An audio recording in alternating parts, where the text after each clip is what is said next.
میں گلگت کے ایک گاؤں میں گیا, ہمارے ایک دوست مجھ سے یہاں ملنے آئے, میری بڑی گپ شپ تھی ان سے.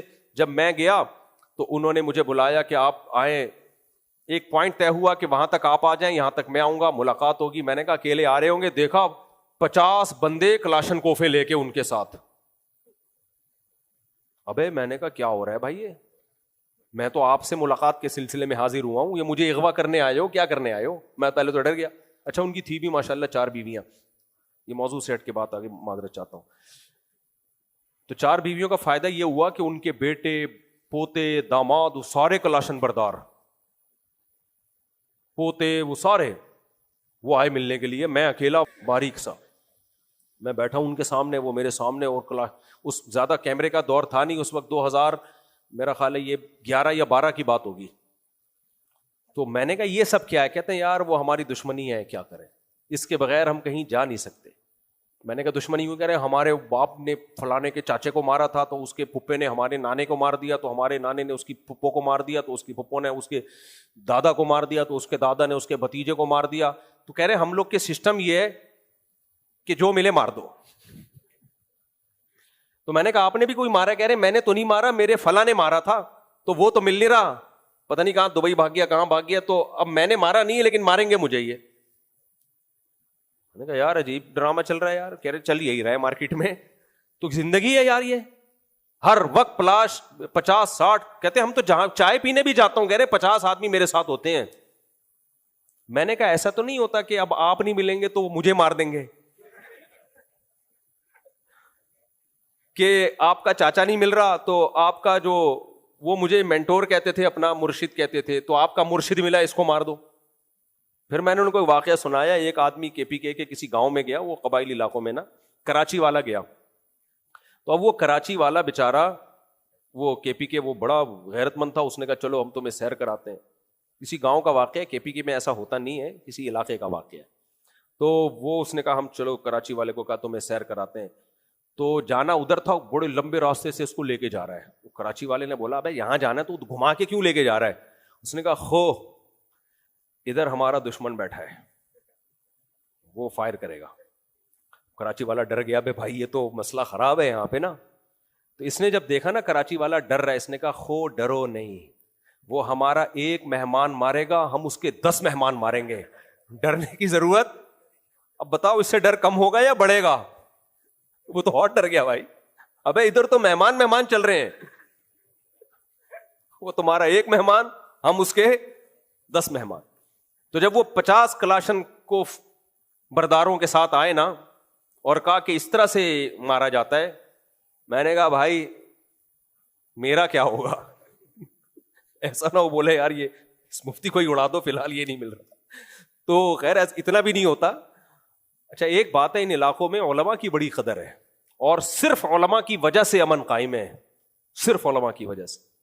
اگر علماء نہ ہوتے نا تو کٹ کے ختم ہو جائے. وہ آتے آخر میں مولوی کے پاس ہی ہیں کہ مولوی کا جو فیصلہ ہوگا وہ مانیں گے. تو مذہب کی بڑی عزت ہے, یہ بھی ایک پازیٹیو چیز ہے. لیکن بھائی مذہب کو پورا فالو کرو. اللہ قرآن میں کہہ رہا ہے کہ قاتل کے علاوہ کسی سے 10 درازی کی تمہیں اجازت. حضرت مولانا طاری جمیل صاحب کا واقعہ ہے. ایک شخص آیا مجھ سے ملنے کے لیے, خواجہ سرا ہے. میں تو پہلی دفعہ زندگی میں کوئی خواجہ سرا مجھ سے ملا. میں سمجھا کہ پراپر آدمی ہے, اتنی بڑی اس کی داڑھی اور رنگ ماشاءاللہ بڑی مردانہ وجہ. لیکن جب بات چیت کا انداز ہوتا ہے تھوڑا سا, وہ ایٹیٹیوڈ سے اندازہ ہو گیا کہ یہ مکمل مرد نہیں ہے. تو اس نے مجھے خود بتا دیا میں خواجہ سرا ہوں. میں نے کہا بھائی ہم سے ملنے کے لیے کیسے آیا آپ, اتنی بڑی داڑھی آپ کی. اس نے اپنا جو واقعہ سنایا نا, میں 3 دفعہ وہ واقعہ سناتے ہوئے رویا ہوں, اور جب وہ سنا رہا تھا اس وقت میرے آنکھوں سے آنسو نکل رہے تھے. اس نے یہ ابھی بھی میرا بیان سنتا ہے. وہ اس نے واقعہ سنایا کہ میں جب پیدا ہوا تھا نا تو میں خواجہ سرا تھا. گھر میں ایسا بچہ پیدا ہو جائے والدین کی طرف سے عزت نہیں ملتی. جب 10-12 سال کا ہوا تو نہ بھائی مجھے عزت دے رہا ہے اور نہ میرا والد مجھے عزت دے رہا ہے. میں بھائی کے ساتھ کہتا ہوں مجھے باہر لے کے جاؤ تو کہتے ہیں لوگ میرا مذاق اڑائیں گے تمہیں دیکھ کے. ظاہر ہے اس کی حرکتیں تھوڑی زنانہ لڑکیوں والی حرکتیں ہوتی ہیں, اور والد بھی کہیں محفلوں میں نہیں لے کے جا رہے, ایک مذاق اڑایا جاتا ہے. کہنے ایک دفعہ میں کہیں گزر رہا تھا تو یہ جو ہوتے ہیں نا خواجہ سراؤں کی پوری ایک جماعت تھی, انہوں نے مجھے پہچان لیا, دیکھا اتنا اچھا. اس وقت نہ اس کی داڑھی, اور یعنی اس میں خواتین والی ہی علامتیں تھیں زیادہ. تو انہوں نے مجھے کہہ رہے ہیں اتنی عزت دی, کھانا کھلایا اور اپنے گرو کے پاس لے کر گئے, اور گرو نے کہا کہ تم ہمارے ایجنٹ بن جاؤ, ہم تمہیں پھر اب ڈانس ماس کروائیں گے, آدھے تمہارے آدھے ہمارے, جو بھی اس کا سیٹ. کہہ رہے مجھے پہلی دفعہ کہیں عزت ملی. تو لیکن میرے ابا کو پتہ چل گیا, تو ابا نے لا کے طبیعت سے کوڑ دیا, ٹھیک ہے نا, کہ دوبارہ ان میں نہیں بیٹھنا. ٹھیک ہے, ہم نے توبہ کر لی بھائی, یہ برے لوگ ہیں, ڈانس ماس اچھی چیز نہیں ہے, ٹھیک ہے. تو اب کیا ہوا, کہتے ہیں کہ پھر جو ہے نا کچھ دنوں میں کہیں کسی سے جھگڑا میرا ہوا کسی بات پہ, تو اس نے انتقام لینے کے لیے شکایت لگا دی ابا کو کہ یہ دوبارہ ان کے پاس گیا, حالانکہ وہ جھوٹی شکایت تھی. اب ابا کو لگا کہ یہ صحیح کہہ رہا ہے جس نے شکایت لگائی ہے, کیونکہ شبہ تو تھا نا ابا کو دوبارہ جائے گا. ابا نے پھر مارا. تو کہہ رہے اب میں بول رہا ہوں کہ میں نے یہ کام نہیں کیا, میں نہیں جا رہا ان کے پاس, میں نہ ناچ گانا سیکھ رہا ہوں, کچھ بھی نہیں. لیکن ابا نے اس کی باتوں میں آ کے انکوائری نہیں کی ہوگی پوری, وہ سمجھے ہوں گے کہ بھائی ایسا ہی ہے, تو ابا نے پھر کٹائی لگائی. تو اس کے دل میں منفی جذبات پیدا ہو گئے, اور یہ گھر سے بھاگ گیا کہ بھائی مجھے ویسے تو عزت نہ یہاں مل رہی ہے, اور میں ذلت برداشت بھی کر رہا ہوں, تو بھی کہہ رہے میں وہاں چلا گیا. تو جب میں وہاں گیا ہوں نا خواجہ سراؤں کے ہاں, تو وہی گرو اور ڈانس, اور پھر اس نے مشہور کچھ ایکٹروں کے نام بتائے جن کے ساتھ ہم ڈانس کرتے تھے, اور پیسے آنا شروع ہو گئے, آدھے گرو کی جیب میں آدھے ہماری, اور ہٹو بچوں. لیکن ظاہر ہے یہ کوئی عزت دار راستہ تو نہیں ہے نا. کہہ رہے ہیں کہیں سے تبلیغی جماعت میں حضرت مولانا طارق جمیل صاحب آ گئے, انہوں نے اجازت مانگی, ہمارے گرو کو پیغام بھیجا, بھائی مجھے ایک دفعہ یہاں آ کے دعوت دینے دو. اس نے اجازت دے دی, آ جاؤ بھائی. بیان کیا, ان کو سمجھایا بھائی یہ زندگی نہیں ہے, اللہ کی سہ روزے کے لیے بہرحال ترغیب دی. کہہ رہے ہیں میں تیار ہو گیا, باقی لوگ تیار نہیں ہوئے, میں تیار ہو گیا. کہہ رہے میں نے گرو سے اجازت لی, اس نے کہا جاؤ لگا لو سہ روزہ. تو کہتا ہے کہ جب میں حضرت کے گھر پہ گیا ہوں نا, تو حضرت پہلے سے دروازہ کھول کے ایسے انہوں نے دونوں بازو پھیلائے ہوئے تھے استقبال کے لیے, پہلے سے کھڑے ہوئے تھے علماء کے ساتھ. کہتے اتنے مشہور آدمی, اتنی بڑی سیلیبریٹی, اور اتنے بڑے بڑے علماء, ان کی پگڑیاں, ان کے اتنا خوبصورت لباس, جو خود عزت دار لوگ ہیں. کہہ رہے ایسے جو ہے نا میرے استقبال کے لیے دونوں بازو پھیلا کر کھڑے ہوئے, اور ایسے مجھے بیٹا بنا کے نا اپنے سینے سے لگایا کہ تو میرا بیٹا ہے. کہہ رہے خدا کی قسم مجھے زندگی میں پہلی مرتبہ ایسی عزت ملی مجھے کسی سے, اور اس عزت دینے میں مولانا کا کوئی مفاد,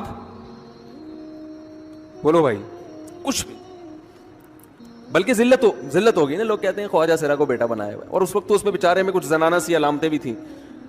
تو خواجہ سرا کو کیا دے رہے ہیں, عزت دے رہے ہیں. کیا کسی تاجر پہ محنت کرو تو تھوڑا چندہ دے دے گا مدرسے, وہ ایسا ہی ہے نا. اور کسی افسر پہ محنت کرو تو تعلقات کیا ہو جائیں گے, جب وہ دین پر آئے گا تو اس سے کیا فائدہ. اس کو تو باپ ایسے ان لوگوں کو ریجیکٹ کر دیتے ہیں, بھائی اپنانے سے. کہہ رہے مجھے یہ اپنا رہے ہیں, ایسے سینے سے لگایا انہوں نے, اور مجھے سہروزے کی جماعت میں اپنے ساتھ لے کر گئے, کھلاتے تھے, بڑا خیال رکھوایا میرا. کہہ رہے اس کے بعد پھر میں نے گرو سے اجازت لی. وہ گرو چھوڑتے تھوڑی ہے, ان کو پیسے ویسے دیے, جان چھڑائی نا, وہ بھی غلامی کی طرح نکلنا پڑتا ہے. پیسے دیے پتہ نہیں کتنے لاکھ یا کتنے ہزار روپے, وہاں سے پھر نکل کے 4 مہینے اس میں بھی خیال کیا. تو پھر تبلیغ کے بزرگوں سے ملا, پھر انہوں نے پورا مجھے بتایا کہ بھائی تم یہ علاج کرو تاکہ تمہارے اندر یہ زنانہ علامتیں ختم ہو. تو وہ علاج کر رہا تھا ماشاءاللہ, انجیکشن لگے, انجیکشن میں ڈاکٹروں کی بھی مدد کروائی. یہ ایسی لگایا جاتا ہے. ایک اسٹائل ہے لالو کھیت کا, تھپڑ لگانے کے بعد سوچتا ہے آدمی کہ اس کا ری ایکشن کیا ہوگا. تو مشرک کیا کرتا ہے, الفاظ کے بکھیڑوں میں الجھاتا ہے. آپ یہ آج کل یہ منجن بہت بک رہا ہے, بہت زیادہ بک رہا ہے یہ منجن. وہی میں بار بار کہتا ہوں نا, فرقہ واریت کے خلاف. میں کس کے خلاف ہوں, فرقہ واریت کے خلاف. لوگ کہتے ہیں ویل ڈن, یہ بندہ ہے نہ حنفی ہے, نہ شافی ہے, نہ دیوبندی ہے, نہ بریلوی ہے, نہ شیعہ ہے, نہ سنی ہے. واہ واہ, کام کیا ہو رہا ہے, نیا فرقہ لانچ. بجائے اتنے ساروں کو ختم کرنے کے ایک نیا مارکیٹ میں آ رہا ہے. لوگ کام نہیں دیکھ رہے, لوگ کیا دیکھ رہے ہیں, لیبل دیکھ رہے ہیں. تو بھائی ہم تو یہی چیخ چیخ کے تھک گئے, اللہ کے بندو لیبل مت دیکھو, کام دیکھو. دیکھو تبلیغ والے فرقہ واریت کے خلاف ہیں, کام سے پتہ چلتا ہے خلاف ہیں.